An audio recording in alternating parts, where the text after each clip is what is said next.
What are civic responsibilities? How do we determine who is a citizen of the United States? What we're looking at in this lesson is what responsibilities we have as citizens of our nation, our state, our local city or town, our school, and our house.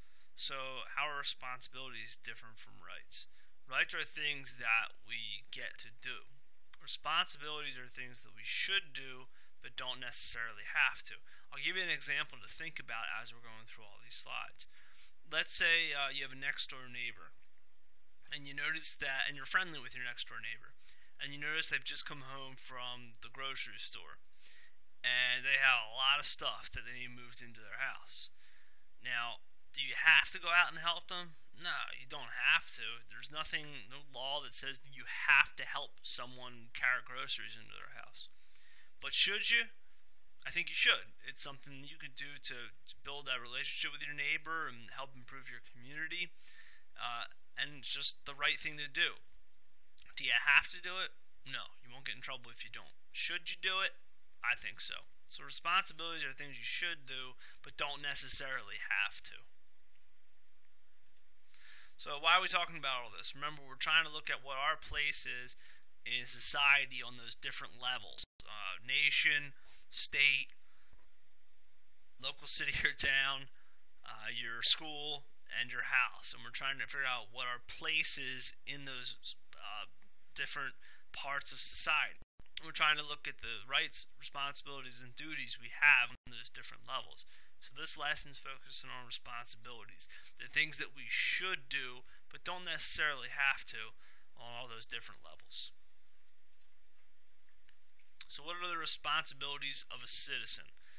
These are your expectations, things, again, you should do, but you don't necessarily have to. You want to contribute to the common good. That example I gave of helping somebody who has a lot of groceries, help them carry them into the house, that's contributing to the common good. You're helping in some way. To learn about issues and take part in government. Another thing you should do, but don't necessarily have to, is understand what's going on in the world, in your country, and in your community. And if you see something that needs to be changed, you can take part in making that change. A lot of people think it's a responsibility to help candidates, people running for office, with their election campaigns. If you don't believe in any of the candidates, you don't think any of them are going to be good, doesn't mean you should help them. But if you see a candidate or person running for office that you think is going to be good for the country or the state or your local community, it's a good idea to maybe help them out. To influence government by expressing opinions. So if you got an opinion, voice it. If you stay silent on something, nothing's going to get done. And to improve communities. So do what you can to improve community. Even if that means picking up a candy wrapper that you see as you're walking down the street. Something as simple as that is improving the community. Do you have to pick up that candy wrapper? No. And I would advise you to be careful when you're doing something like that. But is it nice? Is it a good thing to do for your community? Absolutely. Let's go through a couple things that you should do but don't necessarily have to. Responsibilities. Try and be informed. Know what's going on, especially locally within your local community. And be aware of what's going on so you're knowledgeable about it, know how it affects you, and if you don't like it, you can use your rights to try and change it. And if you want to look more at these, I know there's a lot of words on the slides and stuff like that, feel free to pause and read them to yourself. You should speak up and you should vote. Again, don't have to do these things, but you're encouraged to. The government's there to serve us. If you don't speak up and you don't vote, then I think it's okay for them to assume that everything's fine. You need to use the freedoms that you have and the rights that you have to speak up about government and things that you like and things that you don't like. If you don't, how are they going to know what's wrong? This is a big one. You got to respect other people's rights. There's a lot of people in our society, and sometimes it can be tough to get along with everybody. But what's important is trying to respect each other, especially our rights. An example, people must respect public property and the property of others. In our communities, when we do things to damage our communities, like putting graffiti on somebody else's property, or breaking a swing at a playground, throwing trash on the ground. All these things, they don't seem like that big of a deal. But think about the effect that it has on other people. It makes them, when they see stuff like that, it makes them not have much pride in their community and makes them not want to live there either. People that aren't prideful in their communities tend not to take care of them as much.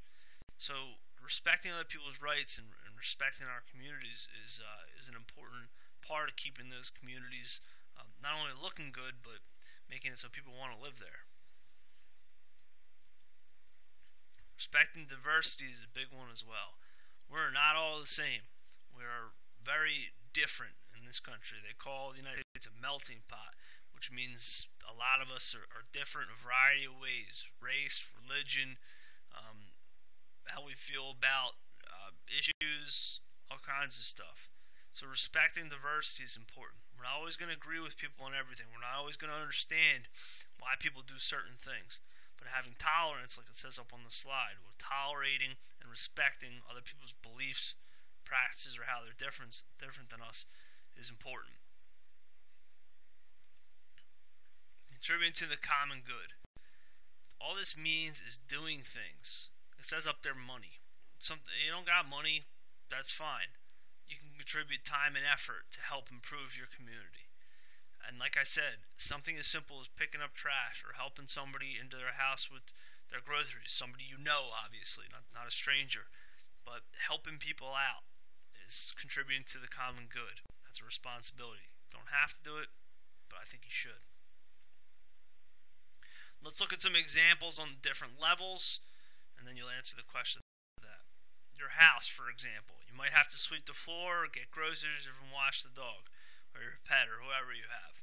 Maybe set the table, something like that. Those are responsibilities. Chores are examples of responsibilities. School. School you're responsible for following the rules. You already learned that school rules usually tell you what not to do. So there's things that you can do in school. There's things that you should do as well. I think one of the most important things you should do in school is what we talked about earlier, respecting the rights and opinions of others. We're all part of one school here and tolerating each other, even though we can be very, very different in the school, since we're from all over the state, we're from all different walks of life, is important. What about on a city level? On a city level, we've talked about a bunch of those things, a bunch of the responsibilities that we're supposed to take care of. We talked about make sure you pick up trash and things like that. There's also things like city ordinances, like not being super loud all the time. It's cool to play music and stuff like that certain times of the day, but blasting music or having your dog barking at 2 o'clock in the morning, it's your responsibility to not do that, because you're disturbing other people and you're disrespecting their privacy.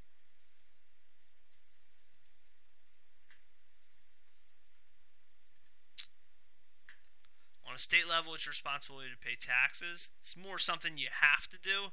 You will get in trouble if you don't pay taxes, but it's an example of responsibility, something that you should do. On a national level, there's jury duty. Voting is a good example, something that you don't necessarily have to do, but should. Staying informed, we talk about that, knowing what's going on in your country. And making sure that the public safety is respected. So we've looked at examples of responsibilities on all levels, like you see up on the slide. You can think about different responsibilities, things that you should do but don't necessarily have to, as you go through the homework assignment.